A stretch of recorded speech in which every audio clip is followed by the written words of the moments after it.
என் பிள்ளைய கொல்ல பார்த்த படுபாவி சார் அவன், பிடிங்க சார் அவனை பிடிங்க, எல்லாம் வந்து பணத்துக்காக அப்படின்னு வந்து இப்போ வந்து தங்கமயிலோட குடும்பம் அப்படியே சரவணா மேல ஒரு பிளேட்டை தூக்கி போட்டு தங்கமயில் அதோட ஒரு பெரிய டிராமாவை போட்டு ஒரு யாருமே எதிர்பார்க்காத ஒரு திருப்பம் நடக்கிறதுக்கான ப்ரெடிக்ஷன் தான் இது. ஸோ இப்போ பொறுத்தது போதும் அப்படின்னு வந்து சரவணன் கொதிச்சு எழுந்து கடைசியில் வந்து அந்த பூந்தொட்டியெல்லாம் தூங்கி நங்குன்னு வந்து வீசி அதுக்கப்புறம் வந்து நான் உண்மையெல்லாம் சொன்னால் நீங்கள் தாங்க மாட்டீங்கப்பா, நான் ஒவ்வொரு உண்மையாக சொன்னேன்னா உங்களால் ஏற்றுக்கவே முடியாது, உங்கள் மன நிம்மதிக்காக தான்ப்பா நான் பேசாமல் இருக்கேன் அப்படின்னு சொல்லிட்டு இருக்கும் பொழுதே அங்கே மாணிக்கமும் இந்த பக்கம் வந்து பார்த்தீங்கன்னா பாக்கியமும் வந்துடுறாங்க. அவங்க அப்போ தான் வந்து பார்த்தா வீட்டில் ஏதோ ஒரே பிரச்சனையாக இருக்காங்க, ஏதோ ஒன்று இருக்குன்னு நினைக்கிறேன். ஏன்னா வந்து ஒன்றையே வந்து திட்டார் அந்த மாப்பிள்ளனா கண்டிப்பாக கொதிச்சு எழுதி ஏதோ ஒன்று பண்ண போறாரு, நம்ம போயிடலாம் அப்படின்னு கிளம்பி அவங்க வர அவங்க உள்ளார நுழையும் பொழுது தான் வந்து இவ படிச்சேன்னால ஒன்றும் படிக்கல. இவ 12ஆம் கிளாஸ் தான் வந்து முடிச்சிருக்கா, ஆனால் எம்ஏன்னு சொல்லியிருக்கா நம்மள்ட்ட. அந்த டிகிரி சர்டிஃபிகேட் இல்லைன்னு தான் அந்த ஸ்கூல் வேலையை விட்டு வந்திருக்கா. அப்படிங்கும் போதே கோமதி அப்படியே தலையில கை வச்சு ஏற்கனவே எனக்கு ஒரு மாதிரி படபடப்பா இருக்குடா படபடப்பா இருக்குன்னு அவங்க அப்படியே மயங்கி சரிஞ்சு விழுந்துடுறாங்க. குடும்பமே ஐயோ என்னாச்சுன்னு சொல்லி தண்ணியெல்லாம் தெரிவிக்க என்னடா சொல்ற நீ அப்படியே ஷாக் ஆகி நின்றுட்டு இருக்காரு பாண்டியன். மாமா வேணாம் மாமா ப்ளீஸ் மாமா ப்ளீஸ் மாமா அப்படின்னு இந்த பக்கம் தங்கமயில் பேசிக்கிட்டே இருக்க.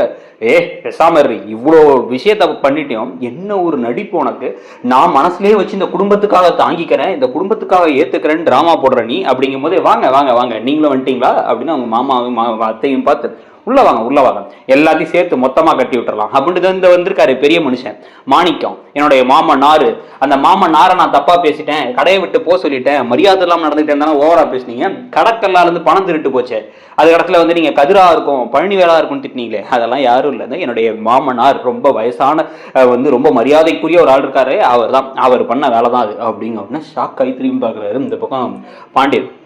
தண்ணியை தெளிச்சு அப்போதான் வந்து என்னடா தெரிய வச்சு அடிக்கிறீங்கிற மாதிரி கோமதி எஞ்சி பார்க்க இப்போதான் அடுத்த ஒரு ட்விஸ்ட்டை ஒன்று இவர் கூட சொல்றதுக்கு முன்னாடி இந்த பக்கம் ஒரு பிளானம் பாக்கியம் போடுறாங்க.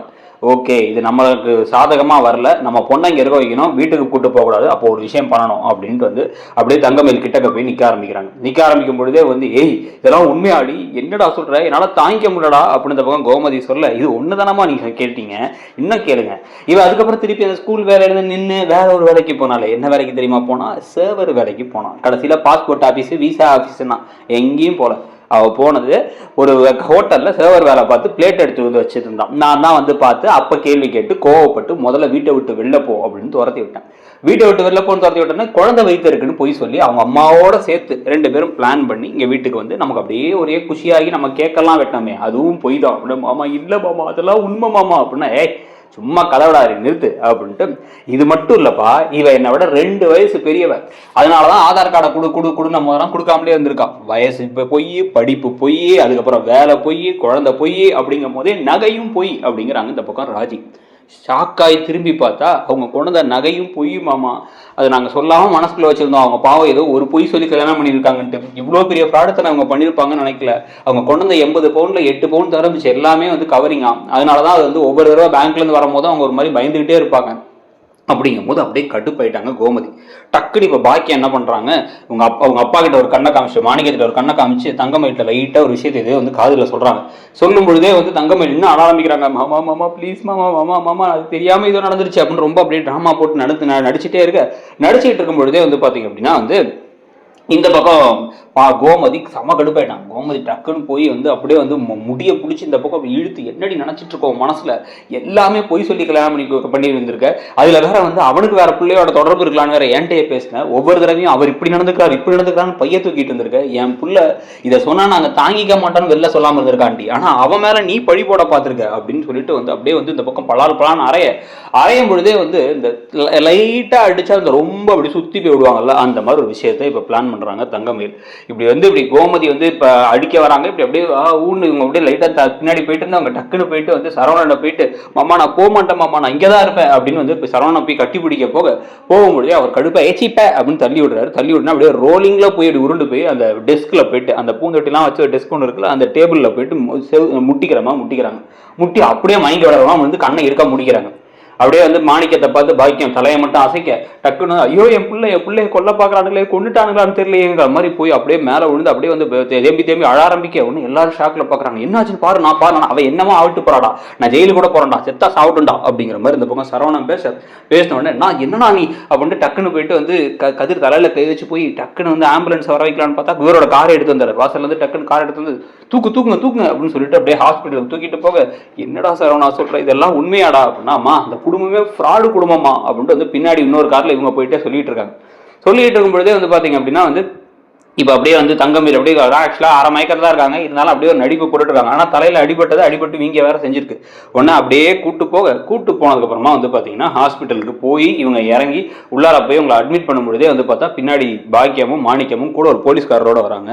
எல்லாரும் ஷாக் ஆகி என்ன போலீஸ்காரர் வராருன்னு வந்து பார்த்தா, தம்பி என்னப்பா நடந்துச்சிங்க, ஏதோ வரதட்சணை குடும்பம்னு பேசிக்கிறாங்க, டொமஸ்டிக் வயலன்ஸ்னு பேசிக்கிறாங்க, குடும்ப வன்முறை, அதெல்லாம் என்ன பண்ணுற, ஏதோ ஒய்ஃப் கூட சண்டைனா கூட்ட அடி தள்ளி விட்டுருவியா, முதல்ல அவங்க கேஸ் போடலான்றாங்க. நான் தான் வந்து இல்லை குடும்ப விஷயம் கேஸ் போட வேணான்னு வந்து வந்திருக்கேன், நான் என்ன நினைச்சிட்டு இருக்கோம் மனசுல அப்படின்னு வந்து கேட்க, இல்லை சார் அவ குடும்பமே என்ன நாள் இருக்கட்டும் தம்பி, எப்படி தம்பி நீ போய்ட்டு தள்ளி விட்டு ஹாஸ்பிட்டல் அட்மிட் ஆயிருக்கு, மயங்கி கிடக்கு, மூச்சு பேச்சு இல்லாமல் கிடக்கு அந்த பொண்ணுங்கிறாங்க. அப்படிங்கும் போதே டாக்டர் வந்து செக் பண்ணுறாங்க. டாக்டர் வந்து செக் பண்ணிட்டு அதிர்ச்சியாக தான் இருக்கணும், இல்லைனா லோ பிபியாக இருக்கணும், பட் அது தவிர மற்றபடி எதுவும் பிரச்சனை இருக்க மாதிரி தெரில. ஆனால் தலைக்கு எதுக்கும் மட்டும் ஸ்கேன் பண்ணிக்கலாம், ஸ்கேன் பண்ணிவிட்டு உங்களுக்கு என்ன ஆச்சு அப்படிங்கிறத பார்த்துக்கலாம். எப்படி விழுந்தாங்க என்ன ஆச்சு அப்படின்னு அவங்க கேட்க, டக்குன்னு திருன்னு முடிச்சு இல்லை வழிக்கு விட்டு விழுந்துட்டா தண்ணியில் அப்படின்னு வந்து இந்த கோமதி சொல்லிடுறாங்க.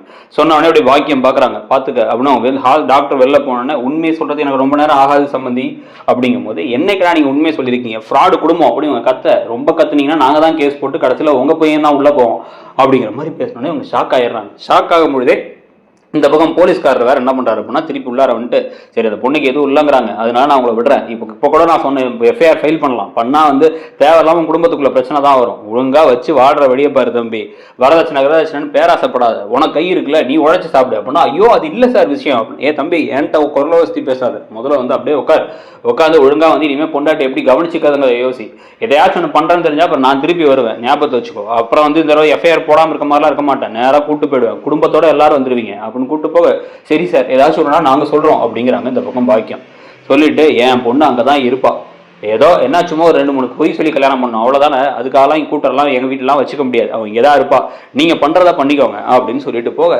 நல்லவங்களா இருந்தது நம்ம தப்புங்கிற மாதிரி இந்த பக்கம் வந்து தங்கமயில் குடும்பத்துடைய ஃப்ராடுத்தனத்தை பத்தி ஷாக் ஆகி இந்த பக்கம் எல்லாருமே அப்படியே திருதுன்னு முடிக்க, எவ்வளவு பிரச்சனைக்கு அப்புறமும் திருப்பி தங்கமயில் அதே வீட்டுல இருந்து, ஆனா கடைசியில் இவங்க எல்லாருமே அவங்களை உதாசீனப்படுத்துறதும், அதை தாண்டி திருப்பி தங்கமயிலோட மனசுலையும் எப்படி இடம் பிடிக்கிறாங்கன்னு சொல்லிட்டு ஏதாவது சம்பந்தமே இல்லாத ஒரு கதை, ஏற்கனவே ஒரு தடவை அந்த பாண்டியனை காப்பாத்துறதுக்காக போய் பந்தல் விழும்போது அப்படி விழுவாங்கல்ல, அந்த மாதிரி ஏதோ ஒரு சம்பவம் நடந்துருதா அப்படிங்கிறதான் பார்க்கணும். ஆனா கதை இப்படி போறதை பார்த்தோம் அப்படின்னா வந்து நமக்கு ஒரு பக்கம் வந்து ரொம்ப இழுத்து கொண்டு போகும்பொழுது தங்கமயில் கடைசியா சிக்கினதுக்கு அப்புறமா நமக்கு ஒரு பெரிய சாட்டிஸ்பாக்சன் இருக்குமாங்கிற கேள்வியில தான் இருந்துச்சுன்னா நல்லா இருக்கும். இங்கே இந்த சிறகடி காசெல்லாம் வந்து பார்த்தீங்கன்னா இந்தா சிக்கிட்டாங்க அந்தா சிக்கிட்டாங்கன்னு பார்த்தோம், ஆனால் சிக்கினதுக்கு அப்புறமா நமக்கு கடுப்பு தான் அதிகமாயிடுச்சு. ரோகிணி வந்து மீனாட்ட சிக்கின அப்புறம் அப்படி இல்லாம என்ன ஆகுது, அதே மாதிரி இந்த கடையில 10,000 திருந்த விஷயம்லாம் எப்ப தெரிய வரப்போகுது அப்படிங்கிறதெல்லாம் அடுத்து பார்க்கணும். இது ஒரு பக்கம்னா, இன்னொரு பக்கம் வந்து பார்த்தீங்கன்னா இந்த மகாநதி சீரியல்ல புதுசாக இந்த குடும்பம், அந்த குடும்பத்துக்கு இருக்கக்கூடிய ஒரு ஷாக்குக்கு முன்னாடி சந்தானம் இறந்து போனவங்க அப்பாவே திருப்பி வரதுக்கான ப்ரெடிக்ஷன் எல்லாமே நம்மளுடைய வீடியோஸ்ல இருக்கும். நம்மளுடைய மற்ற ப்ரெடிக்ஷன் வீடியோஸையும் செக் பண்ணிட்டு அப்படியே மறக்காம இடம்பொருள் சேனலையும் சப்ஸ்கிரைப் பண்ணிக்கோங்க. நம்ம இன்னொரு சேனலான இடம்பொருள் நவுல ரிவ்யூஸ் அண்ட் ஷார்ட்ஸ் எல்லாம் இருக்கும், அந்த சேனலையும் சப்ஸ்கிரைப் பண்ணிக்கோங்க. தேங்க்யூ.